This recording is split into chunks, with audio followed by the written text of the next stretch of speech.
Assalamualaikum warahmatullahi wabarakatuh. Saudara-saudaraku sebangsa dan setanah air, alhamdulillah kita bersyukur kepada Allah Subhanahu wa taala karena atas berkat rahmat-Nya lah kita bisa menjadi bangsa yang merdeka. Melalui cucuran keringat dan tetesan darah para pahlawan, kita bisa menikmati kemerdekaan. Maka selayaknya kita selalu mengingat jasa para pahlawan kita. Insinyur Soekarno pernah berpidato pada peringatan Hari Pahlawan Nasional pada tanggal 10 November tahun 1961. Bangsa yang besar adalah bangsa yang menghargai pahlawannya. Benar apa yang dikatakan Presiden pertama Republik Indonesia itu. Maka marilah kita bersama-sama menghargai jasa para pahlawan agar pantas kita disebut menjadi bangsa yang besar, bangsa yang pernah melahirkan pemimpin-pemimpin besar, orang-orang yang berjiwa besar, orang-orang yang memiliki cita-cita besar dengan karya-karya besar. Dia adalah para pahlawan kita, pahlawan bangsa Indonesia. Dan di antara sederetan nama pahlawan, ada satu nama pahlawan yang senantiasa melekat dalam hati sanubari bangsa Indonesia. Namanya dijadikan nama jalan-jalan utama di seluruh pelosok negeri kita. Ada sebuah universitas negeri menggunakan namanya. Raut lelaki tirus itu pernah tertera pada lembaran rupiah kita. Di Jakarta, tubuhnya yang ringkih diabadikan dalam sebuah patung setinggi 6,5 meter. Sebuah sosok sederhana berbalut jas yang kedodoran dengan sikap tangan menghormat. Nah, siapa lagi kalau bukan Jenderal Sudirman. Terlahir dengan nama Sudirman pada Senin Pon tanggal 24 Januari tahun 1916 atau dalam hitungan Jawa bertepatan pula dengan tanggal 18 Maulud tahun 1946 Wuku Galungan. Ayahnya bernama Karsid Kartawiraji, seorang pekerja di sebuah pabrik gula di Kalibagor, Banyumas. Sedangkan ibunya bernama Siem, adalah merupakan keturunan Wedana di Rembang. Ketika usianya 6 tahun, ayahnya wafat dan kemudian Sudirman diasuh oleh Raden Cokro Sunaryo, seorang asisten Wedana di Rembang. Sejak kecil, Sudirman sudah memiliki kepribadian yang kuat. Ia dibesarkan dengan cerita-cerita kepahlawanan dan juga diajarkan etika, tata krama, kedisiplinan, etos kerja, dan kesederhanaan. Beliau belajar mengaji dan mempelajari Islam di bawah bimbingan Kiai Haji Kohar. Ia pun tumbuh menjadi anak yang taat beragama. Saking tekunya dalam pelajaran agama, di sekolahnya ia dipanggil kaji oleh teman-temannya. Saat usia 7 tahun, ia bersekolah di HIS, lalu melanjutkan di Wirotomo, lalu melanjutkan ke HIK, sekolah guru milik Muhammadiyah di Solo. Di sana Sudirman ikut dalam kegiatan kepaduan putra Hizbul Waton. Pada tahun 1936, Sudirman menikahi Siti Alfiah, putri seorang pengusaha batik bernama Raden Sastro Atmojo. Setelah menikah, ia tinggal di Cilacap.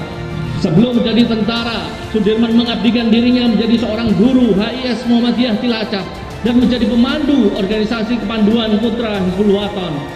Pada masa kependudukan Jepang, Sudirman terpilih menjadi anggota Dewan Perwakilan Daerah semacam DPRD di Banyumas mewakili Cilacap.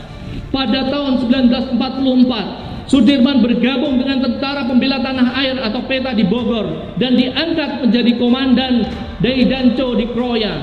Memasuki perang kemerdekaan, beliau diangkat menjadi komandan Resimen 1 Divisi 5 dengan pangkat Letnan Kolonel. Kemudian atas prestasinya yang gemilang, beliau diangkat menjadi Divisi 5 Banyumas dengan pangkat Kolonel.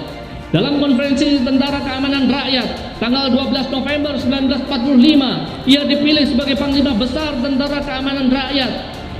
Setelah terpilih, maka Sudirman memerintahkan Divisi 5 untuk menyerang pasukan sekutu di Ambarawa, melanjutkan Perang Palagan Ambarawa. Pada tanggal 18 Desember 1945, Presiden Republik Indonesia Insinyur Soekarno secara resmi melantiknya menjadi Panglima Besar TKR atau Tentara Keamanan Rakyat yang kelak bernama TNI dan memberinya gelar Jenderal. Setelah itu beliau memimpin perang gerilya. Pada Desember tahun 1945 terjadi agresi militer dua Belanda di Yogyakarta dan beliau bersama TKR selama 7 bulan bergerilya melawan penjajah Belanda. Sebenarnya waktu itu beliau dalam keadaan sakit dan harus ditandu selama peperangan. Tubuhnya yang sakit tidak menyurutkan langkahnya dalam berperang melawan penjajah. beliau pun senantiasa mengobarkan semangat kepada para tentara TKR agar merebut kemerdekaan. Kalian bukanlah tentara sewaan, tetapi prajurit yang berideologi, sanggup berjuang menempuh maut untuk kelahiran tanah airmu. Bahwa kemerdekaan satu negara yang didirikan atas timbunan runtuhan ribuan jiwa, harta benda dari rakyat dan bangsanya tidak akan pernah dilenyapkan oleh manusia siapapun jua. Pada bulan Juli 1949, Belanda mengalami kekalahan dan menarik mundur pasukannya. Dalam perang Palagan Ambarawa, tentara keamanan rakyat yang beliau pimpin mengalami kemenangan. Ia adalah sosok panglima tentara pertama, orang yang teguh hati, bergerilya meskipun sakit akut dan tuberkulosis telah menggerogoti paru-parunya. Ia tak pedulikan sakitnya. Bahkan Presiden Republik Indonesia pertama Insinyur Soekarno pernah menyarankan agar Sudirman beristirahat sejenak untuk memulihkan kesehatannya. Akan tetapi beliau menolak untuk beristirahat dari peperangan dan mengatakan, Sudirman memang sakit, akan tetapi Panglima Besar tidak pernah sakit. Begitulah semangat seorang Sudirman dalam berjuang untuk kemerdekaan bangsa Indonesia. Tak mengenal lelah, tak surut melangkah meski sakit mendera. Pada tanggal 29 Januari 1950, Jenderal Sudirman wafat di Magelang, Jawa Tengah. Jenazahnya disemayamkan dan disolatkan di Masjid Gede Kauman 1 hari setelahnya. Kemudian dibawa ke makam pahlawan Semaki dengan diiringi oleh ribuan rakyat dan tentara di belakangnya sejauh 2 km mengikuti jenazahnya ke tempat peristirahatannya terakhir. Betapa prajurit TKR dan rakyat pada waktu itu begitu sangat kehilangan atas wafatnya sang jenderal. Ada banyak kenangan dan kesan mendalam. Saudara-saudaraku sebangsa dan setanah air, mungkin sang pahlawan sudah tiada, akan tetapi semangatnya dalam berjuang melawan penjajahan akan tetap ada di dalam dada-dada bangsa Indonesia. Terima kasih Jenderal Sudirman. Engkau telah memberikan bakti tulusmu kepada bangsa dan negara Indonesia dan telah memberikan banyak inspirasi bagi kami. Wassalamualaikum